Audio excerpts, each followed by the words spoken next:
Sa Wilma's Garden, sa may Tabang, Bulacan. So, dali na, invite mo sila. Yes po, punta po kayo sa Wilma's Green Thumb. Marami pong available na mga plants.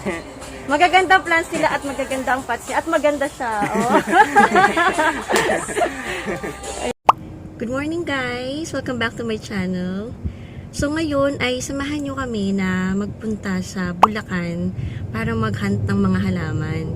Kasi doon daw mas mura yung mga indoor plants. Kasi sobrang nagmamahala na talaga yung mga indoor plants ngayon. Doon daw mas maraming variety at saka mas mura ang mga halaman pati yung mga pots. Katingin natin kung toong mura talaga yung halaman sa Bulacan. Samahan nyo kami na magtingin ng mga halaman. Kasi namin ng additional na halaman para dun sa may harap ng gym area at saka para dun sa room ng kids. So, ayan, mamili tayo ng halaman ngayon. Sana makabili tayo ng halaman ngayon at maging successful tong trip na to. So, nabubuhay na kasi yung halaman ko. So, feeling ko ay kaya ko na mag-alaga ng halaman. So, pwede na magdagdag. Ayun, hindi na siya namamatay. At sana nga hindi na talaga sila mamatay.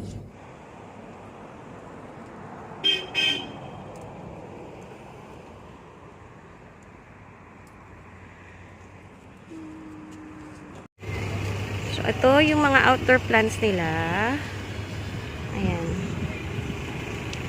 So, naghahanap tayo ng pang-indoor. So, mamaya, sana makita tayo mga pang-indoor. Ito, ang daming halaman, guys. Diyos ko po. Para ako may mga butterflies sa stomach. Dahil sa dami na nakikita kong halaman at di ko alam kung anong pipiliin ko. Ayan. At di ko alam ang mga tawag sa kanila.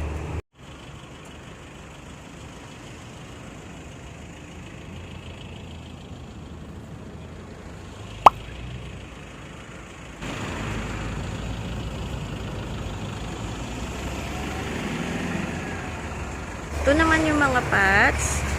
So, nag-range ng 550, 450. So, ayan. Ang ganda nung may stripe. Yan. So, gusto ko yan kasi wala na daw available na white and gold. Tapos, ito yun naman yung bibilhin ko. Para dyan ko lalagay yung mga snake plant ko. Yan o. Ito yung mga halaman nila. So, yan yung snake plant. Dami nilang halaman dito.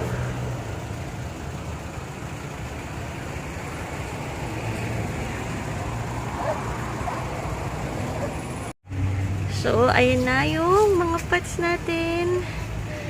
550, 550, at 450. Itong isa. So, sa pots pa lang mahal na. Pero, kasi, yun ang kinakaganda rin ng mga plants kapag maganda rin yung pots. Ang ganda nito, oh. Para sure itanong mo. Ay, sa atin papaganda, oh. Uy, para sure itanong mo na. Kasi para sure na mabili na siya. Ang ganda naman ng pot, ang laki. So, ayan. Ito, pwede rin tong indoor? Yes, ma'am. Akala ko fake. Ang ganda naman nito.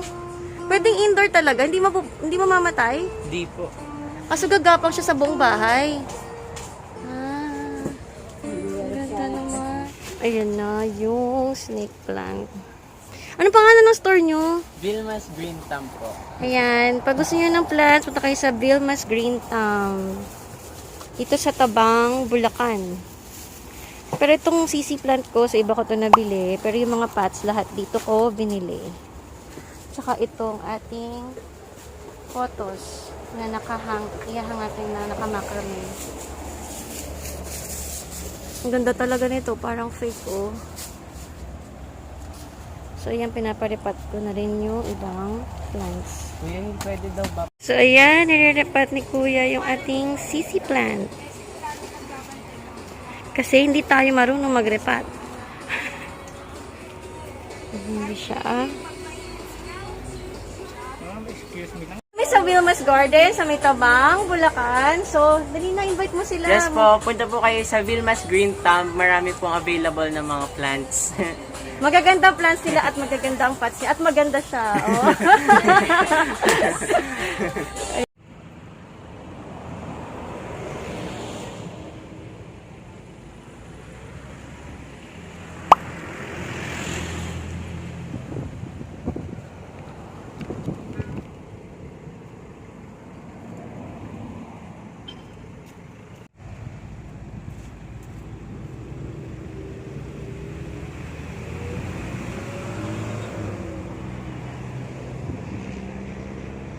Nasa bahay na tayo, guys. So, ito na yung mga halaman ko. So, total of 8 plants yung nabili ko. So, yung mga plants, makikita niyo yung mga leaves niya. Ito, oh. Madumi pa yung mga leaves. Ang dami niyang itim-itim. Kasi daw sa tubig daw nila yan doon. Sa tubig po, so yung panidilig nila. Tapos, syempre, di naman nila dinadry yan. So, naaalikabukan. So, kailangan ko siyang isa-isahing punasan yung mga leaves niya. And then, syempre, papagandahin natin.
So, ito guys, yung ating snake plant naman, hindi siya nalilinisan. Pero ito naman, yung mga leaves niya, mas hindi ganon kadumi compared dun sa ating sisi plant at saka yung cellum.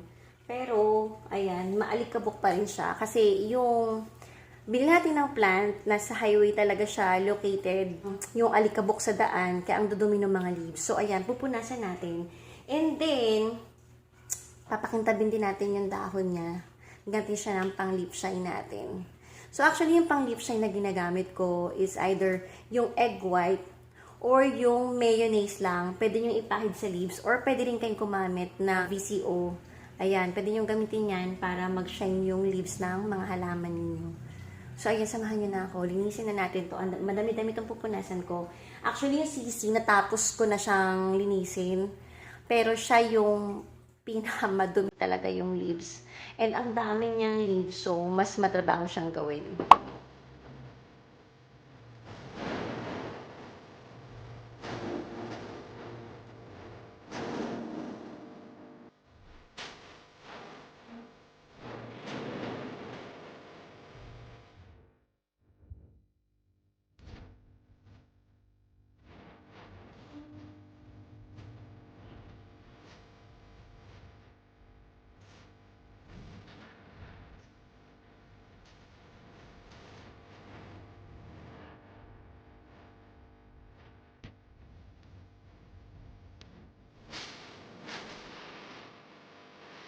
Ayan na. Ito yung ating mayo. Tapos, i-wipe lang natin siya sa mga leaves natin. So, konting mayo lang, it will come a long way. So, hindi isang damakmak ng mayo yung kailangan nyo ipunas. Ayan. Tapos, makikita nyo talaga na mag-shine na kaagad yung leaves mo. Tapos sabi ng iba, natanong nila, di pa nilalanggam kapag mayonnaise yung nilagay. So far naman, walang langgam doon sa mga halaman ko. Pero kung hesitant kayo, mag-egg white na lang kayo. Tapos hindi naman to ginagawa every week. Pag nakita nyo nalulus niya na yung shine, siguro di na siya uulitin. Ayan. So hindi pa naman ako expert sa halaman ha. Simula pa lang akong bumuhay na sana ay nabubuhay nga. Yan. So, yan din yung mga nababasa ko based sa mga marunong na din maghalaman. So, yan yung mga tips na binibigay nila. And so far, maganda siya. O, ayan, nakita nyo. Shiny na siya. Nakita ba? Ayan. So, ganyan siya ka-shiny. So, ito naman yung isa na wala pa. Diba? Nakita niyo yung difference, ang shiny nang nasa likod, compared ito sa isa. So, yun lang. Nalagyan natin siya lahat, and then, pati yung mga snake plant, at saka yung sisi plant, and pati yung, basta lahat ng nabili nating plants, iwa-wipe natin siya ngayon ng mayo para maging shiny siya lahat. So, ito na yung mga plants. Nalinis na natin siya, tsaka na-leaf shine na natin siya. So, mag-start na tayo kung magkano ba yung bili ko dun sa mga halaman at kung nakamura ba talaga ako. Pati syempre dun sa mga pots. So, sa halaman, tingin ko naman mas mura talaga doon sa Tabang Bulacan. Pero ang nagpamahal talaga is yung mga pots. Kasi talagang yung mga pots, yun yung mas mahal. Kaya, ang option nyo talaga, kung gusto nyo mas makamura, maghanap kayo ng alternative na pots na mas mura kaysa sa mga clay pot. Kasi itong mga pots na binili ko, puro clay pot. And then, ito lang, photos ko. Itong photos ko, ito lang yung plastic siya. Kaya naman plastic siya kasi nga, for hanging to. Kaya okay lang sa akin na sa plastic siya nakalagay. So, ayan, mag-start na tayo kung magkano siya. Simulan natin dito sa may photos. So, itong golden photos, ayan, nakaset na siya na naka-macrame na panghanging. So, ayan, di ba? Ang ganda-ganda niya. Dalawa yung binili ko. Ito. So, ayan. Dalawang photos plant yung binili ko. Pag bibilihin nyo to ng hindi nakaset, 70 pesos lang yung photos. Nakalagay siya sa isang net na panghanging din yung itsura. 70 pesos lang yun. Pero pag ganito ang bibilihin nyo, nakapat na siya ng plastic tapos may macrame. 350 to, pero nakuha ko siya for 300. Itong dalawa, bali 300 each. So, ayan, ang ganda-ganda niya. So, susunod gusto ko pang bumalik para sa mas marami pang photos na plant. And then, yung isa pang maliit na binili ko, pero ito yung rare plant, is yung itong pink na Valentine, yung Aglomena. So, ito, huli ko na itong nakita. Nagbabayad na ako, then nakita ko ito nakapatong sa table, nakaset na siya, nailipat na nila ng ganitong vase. So, ito naman ay 500, yung pinaka-plant pa lang niya. And then, yung kanyang pot ay 300. So, ang total nito is 800. Tinry ko itong hinga ng tawad, pero talagang hanggang doon lang yung kaya niyang ibigay. Kasi napaka-rare daw ng plant na to, tsaka mahal daw talaga to. So, ayan, 800 to. And then, ang mga hinahanap ko talagang plants is yung para sa low light. So, ang nag-suggest lang talaga niya sa akin na pwede dun sa low light is yung snake plant at itong sisi plant. Kasi yung paglalagyan ko talagang area, hindi ako actually nagpunta doon para maghanap ng mga gusto ko lang. Kailangan talaga yung mahanap kong plant, yung pwede dun sa paglalagyan ko. Kasi sayang naman kung mamamatay lang siya. At kung hindi naman siya makapag-stay dun sa paglalagyan ko na area. So, yan, yung sisi nga, tsaka yung snake plant. So, may snake plant na ako before. So, mas madaling alagaan din to. Tsaka talagang ito ay kaya mag-thrive in low light. Kasi ito rin daw sisi plant. So, yung sisi plant, dalawa yung binili ko. Ito. Tsaka, ayun, sisi plant din siya. So, yung sisi plant, 280 pesos lang yung kuha ko dun sa mismong plant. Actually, magkaiba yung itsura nito. Yung isang nakuha ko, mas konti lang, parang 3 stems lang yung meron siya. And then yung isa mas marami. Nung pinaripat ko siya, pinagawa ko na lang even doon sa kuya para mas mukhang pantay yung itsura niya. So yun, 280 lang yung sisi plant. Ganun lang siya kamura, but nagmahal siya dahil sa pot. Dahil yung pot ay 550 ang isa. So yan, 550 to, tsaka yan. Mabigat talaga yung pot niya. And then, ito namang snake plant, ito ay 300 each. Yung plant lang mismo, meron dong mga 200, meron ding mas mababa pa yung presyo. Pero mga 3 piraso lang na dahon yung meron siya. So, yung snake plant. So, ito mataas na siya. Yan o, ang tangkad na nitong snake plant na to. So, yung gusto ko kasing paglagyan talaga, matangkad na halaman yung gusto ko ilagay. So, yung pot naman niya, ayan, ang ganda-ganda ng pot niya. Kung nakikita ninyo, hindi ko siya kayang buhatin isa ipakita sa inyo ng isa-isa dahil ito, medyo mabigat talaga. Mamaya bigyan ko na lang kayo ng close-up na itsura niya. So, ito ay 450 naman yung pot na to. So, dalawa, 450. And then, 300 yung snake plant. Tapos, yung cellum, taga nagagandahan ako sa kanya, yung philodendron cellum. Nagagandahan ako sa itsura niya. And then, ito naman, ilalagay ko sa malapit sa bintana. Kaya, pwede siya doon. Kaya, cellum yung napili ko. And then, Ayan, mataas na yung celum na to. Nasa 4 feet na yata siya.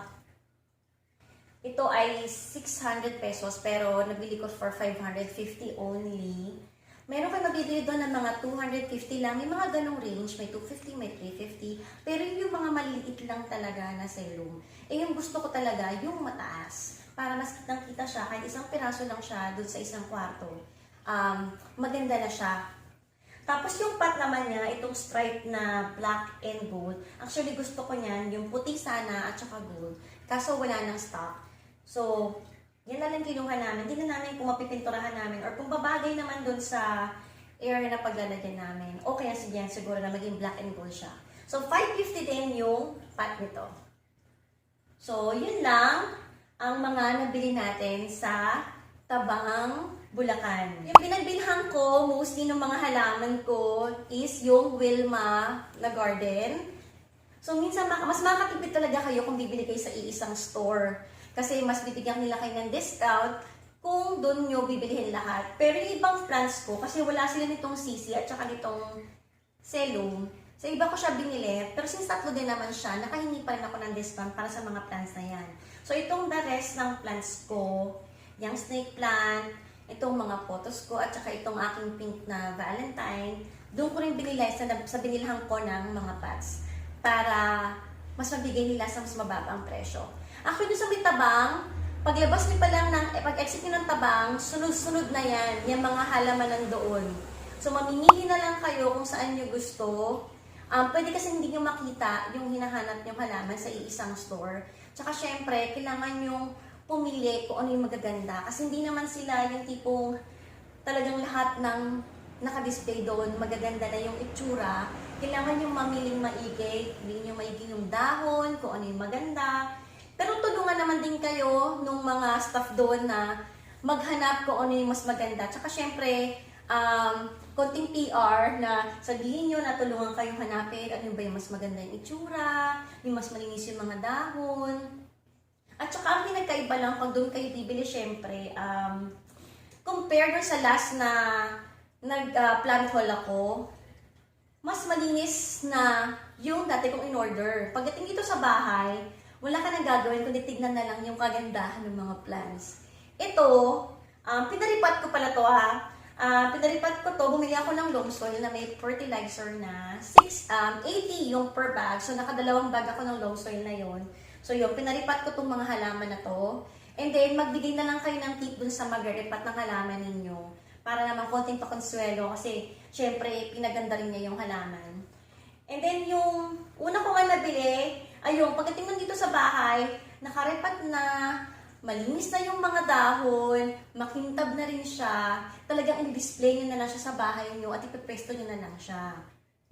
Ito naman, maganda na siya, nakaripat na, pero kailangan nyo mag-effort na linisin yung mga dahon since situated nga sa highway, yung garden, yung mga tindahan doon. And then, ang ginagamit nilang pangdilig nga ay nabanggit ko kanina na poso daw, water from poso. Yun ang pandidilig nila. Tapos, syempre maalikabok dun sa area.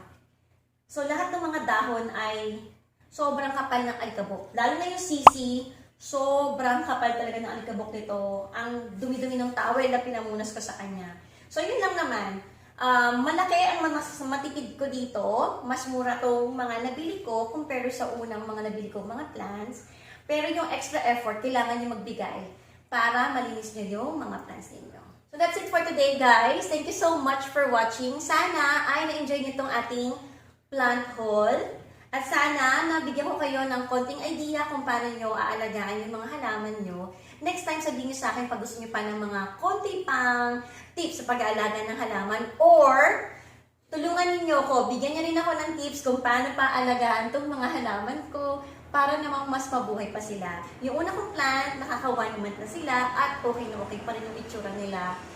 Tingin ko happy na sila dun sa pwesto nila at dun sa care na binibigay ko. So next vlog po, doon natin ipapakita yung ating mga tipid appliances. Alam ko, inaabangan nyo na yan at pinangako ko yung tipid appliances. Sa next vlog po, yan na po ang i-upload natin. So thank you guys for watching. Pag di pa po kayo nagsusubscribe, please mag-subscribe na po kayo.